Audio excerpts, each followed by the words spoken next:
RSSന്റെ ഗണഗീതം RSS ഉപയോഗിച്ചോ? അത് നിങ്ങളുടെ ആവിഷ്കാര സ്വാതന്ത്ര്യം. ഞാനതിനെ ചോദ്യം ചെയ്യുന്നില്ല. നിങ്ങളുടെ വീട്ടിൽ ഉപയോഗിക്കാം, നിങ്ങളുടെ കാര്യാലയങ്ങളിൽ ഉപയോഗിക്കാം, നിങ്ങളുടെ ശാഖകളിൽ ഉപയോഗിക്കാം. നിങ്ങളൊരു വർഗീയ പ്രത്യയശാസ്ത്രം ഉപയോഗിക്കുന്ന സംഘടനയാണെങ്കിലും അത് നിങ്ങൾ നേരത്തെ പറഞ്ഞ ഫ്രീഡം ഓഫ് സ്പീച്ച് ആൻഡ് എക്സ്പ്രഷന്റെ ഭാഗമായിട്ട് നമുക്ക് ചർച്ച ചെയ്യാം.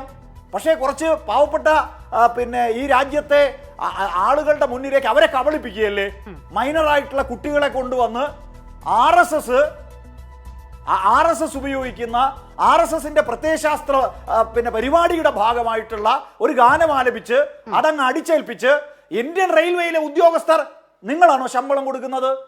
അത് നാഗ്പൂരിലെ RSSന്റെ കാര്യാലയത്തിൽ നിന്നാണോ ശമ്പളം കൊടുക്കുന്നത്? BJPയുടെ കേന്ദ്ര കാര്യാലയത്തിൽ നിന്നാണോ ശമ്പളം കൊടുക്കുന്നത്? അത് എന്റെയും ഈ ചർച്ചയിൽ പങ്കെടുക്കുന്ന BJP നേതാവിന്റെയും അസിതയുടെയും രാജ്യത്തെ ജനകോടികളുടെയും പൊതുഖജനാവല്ലേ ഇന്ത്യൻ റെയിൽവേ വർക്ക് ചെയ്യുന്നത്? അതിന്റെ അടിസ്ഥാനത്തിലല്ലേ?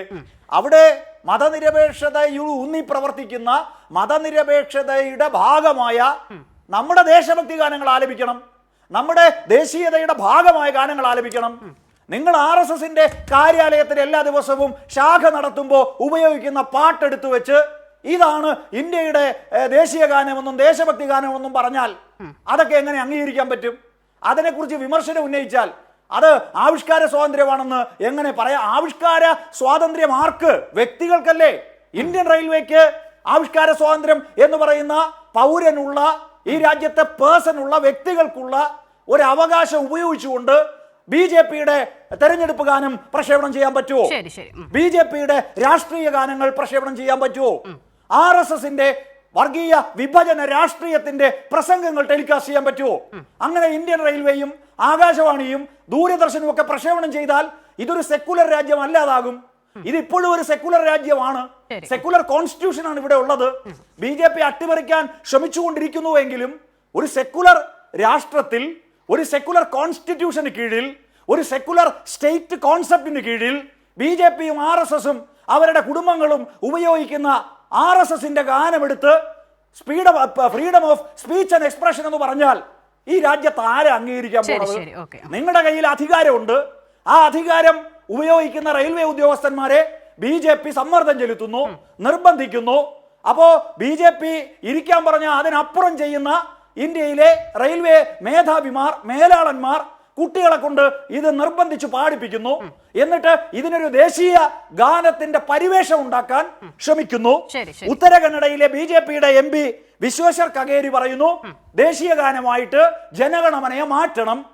ഇതൊക്കെ കൂട്ടി വായിക്കുമ്പോ, ചേർത്ത് വായിക്കുമ്പോ വളരെ വ്യക്തമല്ലേ, വളരെ വ്യക്തമല്ലേ എങ്ങോട്ടേക്കാണ് രാജ്യം സഞ്ചരിച്ചുകൊണ്ടിരിക്കുന്നത്? നാളെ ഒരു കാര്യം കൂടി പറഞ്ഞ് അവസാനിപ്പിക്കാം. നാളെ ഇന്ത്യയിൽ ഒരുപാട് വർഗീയ സംഘടനകളുണ്ട്, വിഘടനവാദ സംഘടനകളുണ്ട്. RSSനെ പോലെ RSS ഒരു ഭൂരിപക്ഷ വർഗീയ സംഘടനയാണ്. രാജ്യത്ത് ന്യൂനപക്ഷ വർഗീയ സംഘടനകളുണ്ട്, ഭൂരിപക്ഷ വർഗീയ സംഘടനകളുണ്ട്, മതമൗലികവാദ സംഘടനകളുണ്ട്, ഭീകരവാദത്തിന്റെ ഭാഗമായി പ്രവർത്തിക്കുന്ന സംഘടനകളുണ്ട്.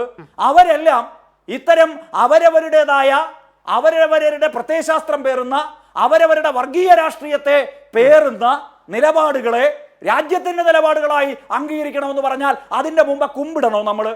അതിനു മുമ്പ് വണങ്ങണോ നമ്മള്? അതിനു മുമ്പ് സാഷ്ടാംഗം പ്രണമിക്കണോ നമ്മള്? നമ്മുടേത് ദേശീയ ഗാനമാണ്.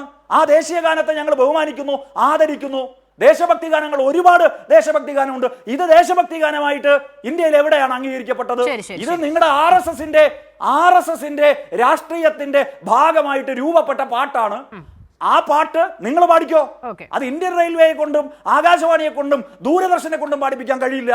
അത് ഞങ്ങൾ അനുവദിക്കില്ല. പ്രതിഷേധം ഉയർത്തും. അതുകൊണ്ടാണ് പ്രതിഷേധം ഞങ്ങൾ രേഖപ്പെടുത്തിയത്. അത് ഞങ്ങളുടെ ആവിഷ്കാര സ്വാതന്ത്ര്യം. ഞാൻ മടങ്ങി വരാം.